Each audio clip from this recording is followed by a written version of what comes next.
Hello everyone, this is the environmental science content video for Unit 4. We're going to be talking about populations again, and we are on lesson, section, whatever we want to call these things, 4, and we're going to talk about how the differing stages of development affect the populations of different countries. So we're going to look at those 3 different stages of development, and we're going to look at some kind of problems with each of them. And again, remember, we're not talking about good or bad here. We're scientists. We're just talking about it and describing it. We're not assigning any moral goodness to anything here. All right. So, rapid growth. These are those countries that we might consider least developed. They are more rural.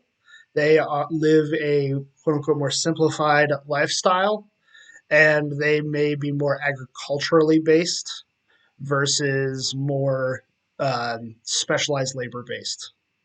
So the largest problem that these type of countries have while they're experiencing this rapid growth, the large boom in births or immigration, remember with an I because that's into, is clean water supply.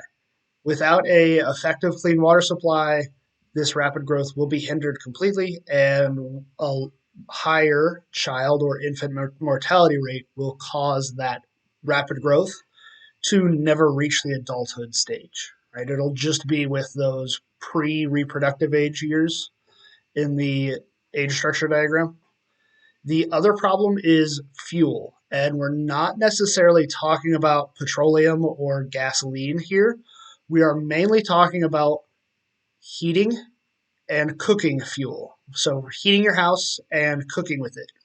Most of the time, in most of the world, this is wood, lumber, trees, right? So, that takes time where you have to cut down the trees. It takes a lot of labor where you have to process and actually mill the wood sometimes, where you're going to take it from standing tree to hunks of wood that you can burn in a fireplace, a hearth, open campfire pit. It doesn't matter, but it takes a lot of time. And this time constraint and labor constraint means that those people that are tasked with this one job can't do anything else with their lives a lot of times. And if you don't have an ability to cook your food, you end up eating a more raw food based source, which may be less calorie dense. And so you're going to have less nutrition per calorie. The last problem we see is land use. So, what I mean here is we're taking some land and using it for agriculture, we're using some for production, we're using some for transportation, that kind of thing. So, a street might be on it, a building might be on it, a farm might be on it, a junkyard might be on it. It doesn't matter. We're just talking about how that land is used. And how that land is used can either bolster, that means to boost, to make it bigger, the rapid growth so that the individuals in each age structure bracket can survive and move on to that next bigger, older age structure bracket. It also may mean that their life is actually easier. So they may not have to drive as far to the store if they're even driving to a store. They may have a easier time with getting to work if it's transportation. They may have a bigger farm so they can actually produce more crops, or vice versa. They may have a smaller amount of land than they used to because some of it is now being used for buildings or infrastructure. We've already talked about that word. Remember, that is things like waterworks, gas lines, electrical plants, that kind of thing. And so they can't grow the amount of food that they used to grow, or they may not be able to shepherd as much animals, cows, oxen, horses. Doesn't matter what kind of animal it is here, right? So they may be constrained by it, or they may be helped by it. All right, slow growth. That's the one where instead of looking like a pyramid, it more looks like this.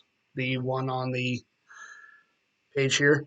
So we've got a trend. This is a transitional nation, a nation that is moving from rapid growth to that slower or even zero or negative growth slope we saw last session, right? And this is hallmarked by a decreased infant mortality rate. That means more and more babies are living longer and growing up and reaching that age where they can reproduce and have kids of their own.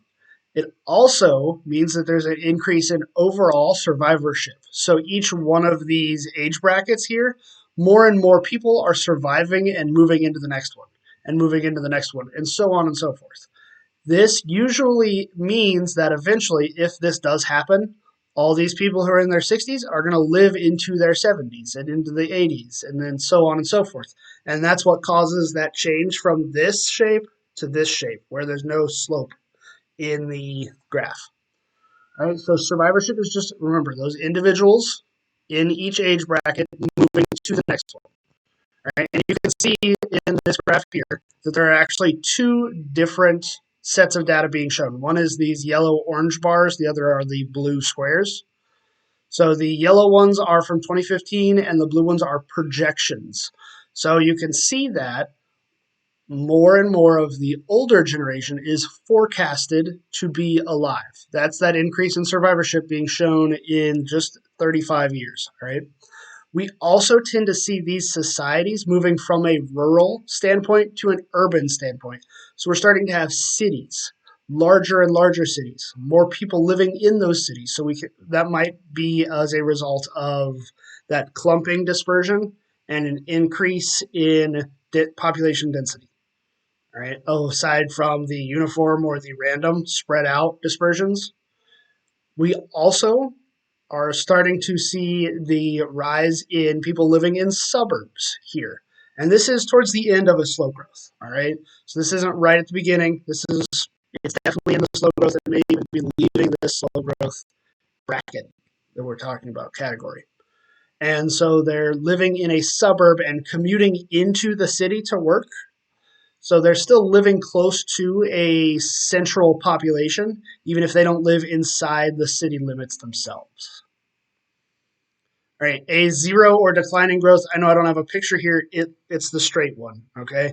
So these are most completely developed nations where they are benefiting from all the things that have already happened, right? We have that infrastructure in place so that everyone has a comfortable life with plenty of heating fuel to heat their homes and to cook with. They have clean water. They have a home that is close enough to where they need to work or want to work in some cases. And we have a increase in survivorship and in birth rates. So we have kids that are being born and are living long into their lives, into the 80s and 90s, even hundreds sometimes, those centennial population. Remember, centennial is 100, like cents, 100 cents in a dollar. Right. So this is benefited by job availability because there are a lot of jobs. The problem is that a lot of times, so this happens frequently, not just here in America, but the older population, because they are in better health, are continuing to work into their 60s and 70s and 80s. But the job growth, the introduction of more jobs to the market, isn't matching the increased amount of younger people entering the workforce. So the younger folks are competing with the older generations for the same jobs. The other problem is those people who are living into their 60s, 70s, 80s, and 90s. Not that I'm saying any of those are old, I'm just saying those people have increased medical costs. Sometimes they may not be healthy enough to take care of themselves, and they need something called elder care, where the younger generation is tasked with taking care of the older generation. It gives an interesting dichotomy because zero and declining growth populations generally have one kid, if that, maybe two kids. It's very frequently that they may not have any kids. If you don't have any kids, who's going to take care of you when you're old? Or if you only have one kid, the burden of taking care of you or putting you in a retirement home lies on a single individual instead of being shared among many siblings, which is like I said, that's just an interesting thing that we're seeing happen among the zero and declining growth nations. We're not saying this is right. We're not saying it's wrong. We're scientists. We don't care about that. We just say, hey, this is happening. All right. So, one of the ways that some countries are controlling if they're in a rapid growth, slow growth, or zero growth bracket is by controlling the birth rates of their population. So, this comes with family planning methods by providing either education or contraceptives to especially younger teens and 20s and sometimes even 30s age grouped families, a reduction of childhood mortality. So that means specifically that at age 5, less than 4% of the population will have died from natural causes or what have you. So very small amount of kids are dying. So the ones that are being born are living to adulthood and an increase in life expectancy. So that means that those kids who are being born are living to adulthood and then they are living into their elder years, past their reproductive prime. All right. And then we have a trait that hallmarks these types of nations, whether this is purposeful or not, it is something that we see happening. A increased or universal access to primary and secondary education. So, primary education, effectively middle school, secondary education, high school, and college. All right, and that's iffy. It depends on where you go in the world on how those words are actually defined. All right, here in America, we think of primary as high school and secondary as college. All right, in a lot of the world, that's the way that is, but not in every place. This means that more and more people are educated and can seek better jobs. All right. This also specifically we see called out in the research that the increased amount of female access to higher education, the lower the birth rate for that nation generally is. Remember, we talked last session about the impact of females on the population growth rate. We've been talking about that all unit effectively, right? Because it doesn't matter if you're a human or not. Females are the ones that give birth. So if the females aren't giving us birth as much or as often or not having as many kids, then the birth rate declines. Education tends to be tied to that. All right. Once again, we're scientists. We're not levying any moral judgments here. We're just saying this is how it is. All right. So this is some information and data from the United Nations. And we've got a line right about in 2010, 2015-ish, right? That dotted line that separates estimates, the solid lines, from projections. I think that's the other side on your screen, the dashed lines. So you can see that the live births per woman, so that means successful pregnancies, giving birth to live infants per individual woman. So this is a fertility rate estimate and projection. All right. So take a second and hit pause on the video and look at this data.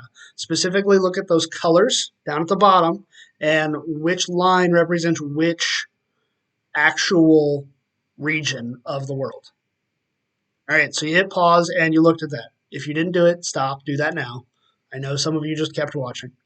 All right. So note that Europe and North America and Australia, New Zealand, and parts of Asia, those are all having lower amounts of fertility. Less kids are being had, especially after about 1980, 1990, right? That time period, especially in those three regions, sees a lot of this stuff, all right? What we just talked about. If you don't believe me, go ask your history teacher.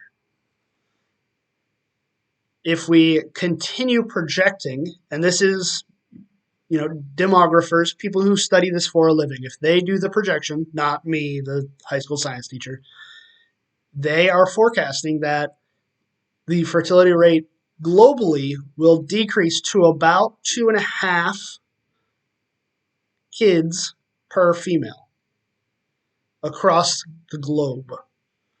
And that's going to be a huge drop from just in the 1950s, where a lot of the globe had at least 5 kids. All right. That's over here, right? A lot of the globe. Now, it is worth mentioning that North America and Europe have a higher density of population except for Asia, which is this dark blue and this light blue, right? Asia has a very high population percentage. Latin America also has a high population percentage, but they are not far behind this drop, okay? Here's another graph I want you to stop and take a look at. It's the same time period, 1950 to 2100, 80 years from now. The same dotted line. The colors are the same. So hit pause, take a look at this again. Make sure to take a look at that y-axis over there. It's in billions and the total population. All right, so hit pause, take a look at it. All right, so you looked at the data, right? You looked at that graph. Think about what it showed you, and I want you to write that as part of the questions and reflections forum that you're going to post to today. All right, I'm going to ask you about this graph specifically. So take your time, hit pause on the video, take some notes. If you're not one of my students and you're just watching this, or you're watching this in the future where we're talking about this in person in classrooms, guess what? I'm going to ask you that question too. If you're not one of my students, I'm not asking you that question. All right? So look at those colors. If you need to, look at my slides, go back and see what they are. Go back in the video, look at this other one. Make sure that you've got these colors down. They are the same region colors, okay? So Sub-Saharan Africa is still this lavender color. Asia is the blues. Europe and North America is this reddish burgundy color. North Africa and Western Africa is the orange. Latin America is yellow. And then Australia, New Zealand is green. And Oceania is green. Oceania is those Pacific islands that aren't New Zealand or Australia.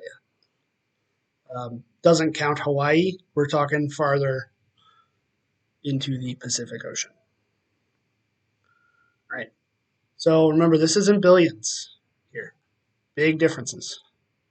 All right. So how do the differing stages of development affect the populations of different countries?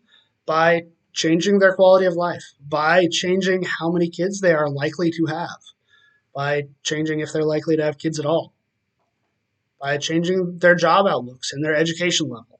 All right. So these have some big impacts, and we're going to talk about this unit. All right. Even if we don't talk about it directly and you want to talk about it, let me know. Reach out. If you have any questions, let me know. That's what I'm here for. Have a good one.